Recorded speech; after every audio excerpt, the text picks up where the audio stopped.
유다 왕 아하스, 그는 북이스라엘의 어떤 왕 못지않게 하나님 보시기에 큰 악을 저질렀습니다.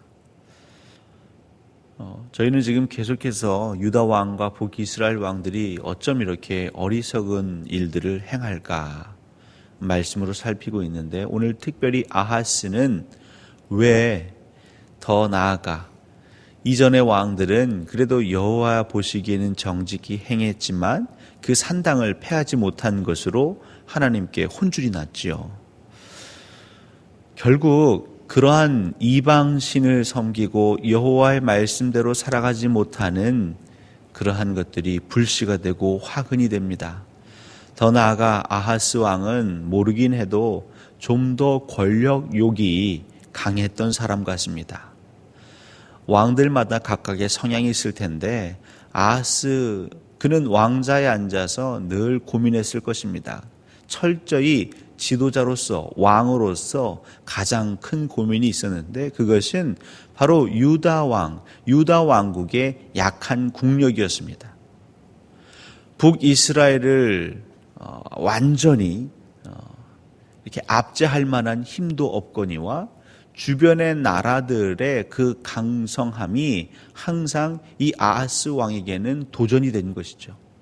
무엇이 저들을 저렇게 강하게 하는가?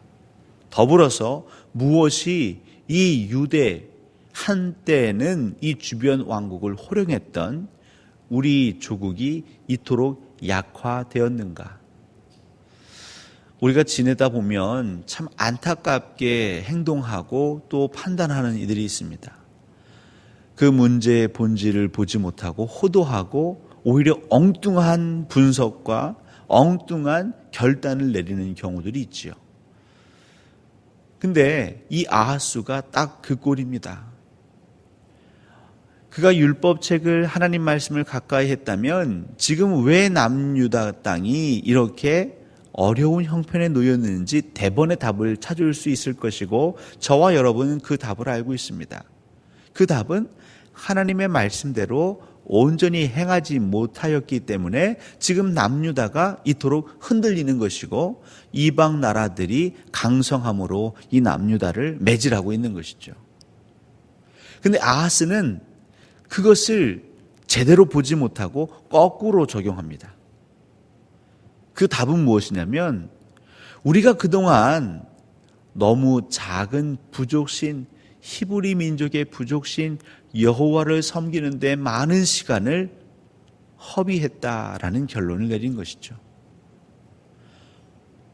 많은 신하들에게 얘기했을 것입니다. 보아라, 저 금오스를 섬기는 신, 이방신을 섬기는 신, 바알을 섬기는 그 신을 섬기는 저 부족들은 지금 저토록 강성하지 않느냐.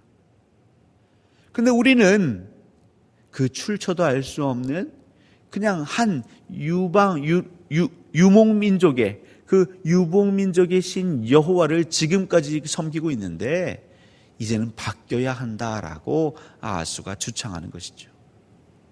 그러니까 눈에 보이기에 지금 강한 자의 신을 섬기는 게 현명한 것이 아니냐. 우리가 약해진 것은 그 신들을, 그 문물을 받아들이지 않는 우리의 폐쇄성 때문이다.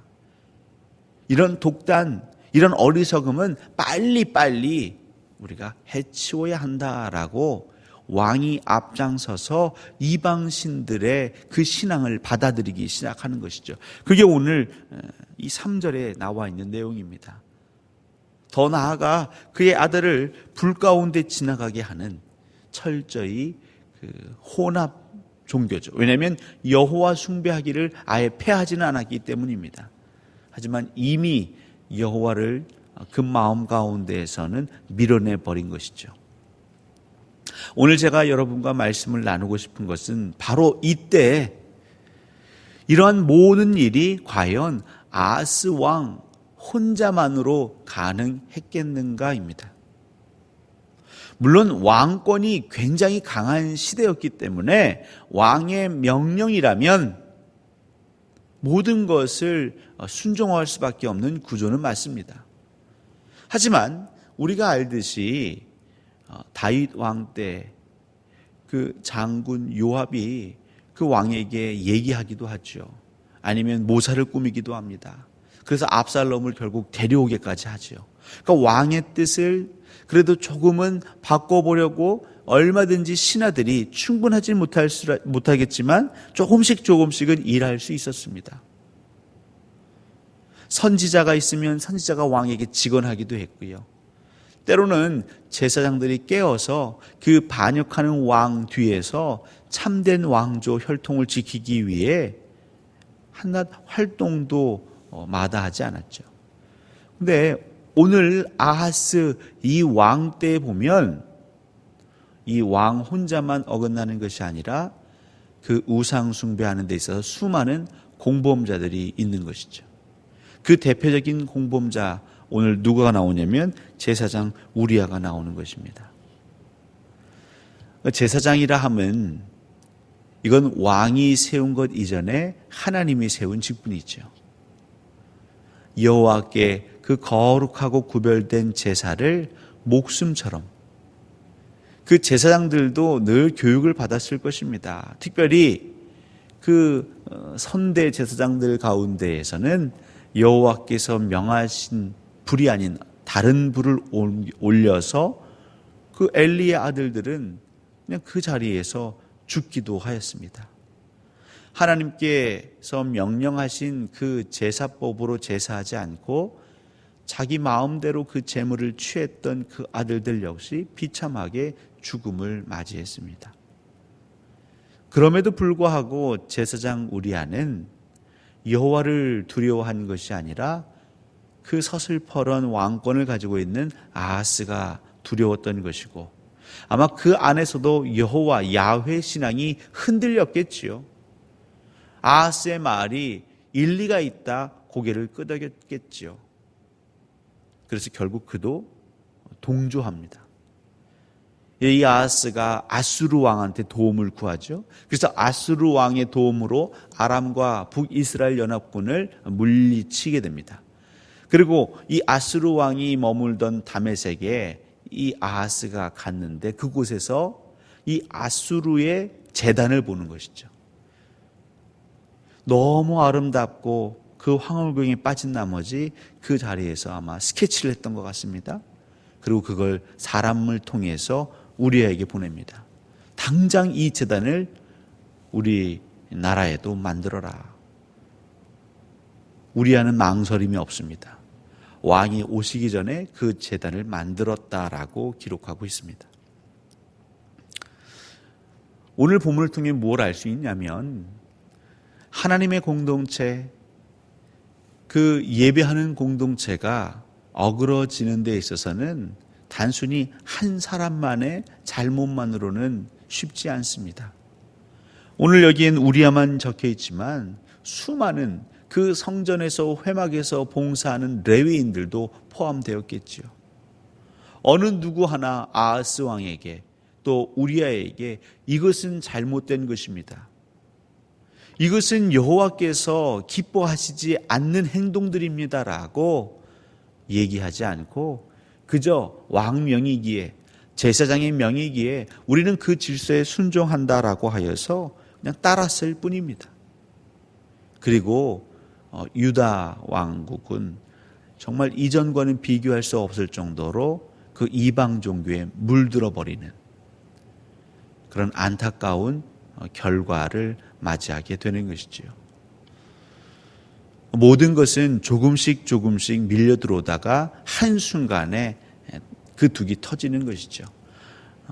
물을 가로막은 댐이라든가 이런 제방들에 구멍이 생기면 조금씩 균열이 생깁니다.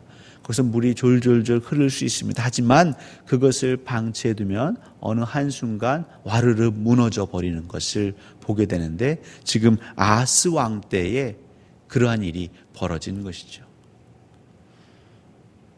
우리의 영적인 공동체, 우리 신앙의 공동체, 내 마음의 그 믿음의 굳건한 반석을 우리가 꼭 굳건히 지키기 위해서는요, 그 작은 균열, 작은 우리의 범죄함, 그것을 소홀히 여겨서는 안 될 것입니다.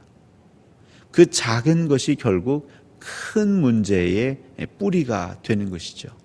더 나아가서 우리 모두는 함께 이 하나님의 교회, 이 영화로운 공동체를 지켜야 할 책무가 있고 당위가 있고 사명이 있습니다. 각각의 자리와 위치와 역할은 다를지 모르겠지만 궁극의 목적은 같은 것이죠.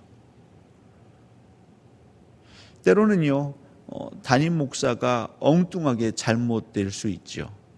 그럴 땐 여러분은 하나님의 마음으로, 말씀을 사모하는 마음으로 그 대언자의 역할을 감당하셔야 될 때도 있을 것입니다. 내가 아니고도 누군가 하겠지. 근데 나 하나쯤이야 누군가 하겠지라고 그 책임을, 그 사명을 미루는 사이에 이 유다 왕국은요, 한순간에 이방 종교로 덧입혀져 버린 것입니다. 사랑하는 성도 여러분, 사실 어떠한 거대한 물줄기 앞에 말씀으로, 복음으로 우뚝 선다는 것은 결코 쉬운 것이 아닙니다. 외로운 자리이고 두려운 자리입니다. 내가 이렇게 우뚝 섰을 때에 누구 하나 날 지지하지 않고 모든 사람이 합심하여 나를 비난하면 어떻게 하나? 정말 하나님이 계실까? 나를 건져주실까? 여러분, 두려워하지 마십시오. 스데반 집사는 그 사람들이 하나님을 알지 못하기에 그는 있는 그대로 하나님의 말씀을, 성경의 말씀을 대언하였습니다.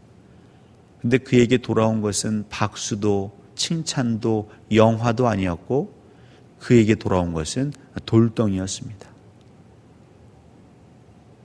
물론 현상적으로 스데반은 순교합니다. 근데 그 순교의 피가 경건한 공동체의 씨앗이 되는 것이죠.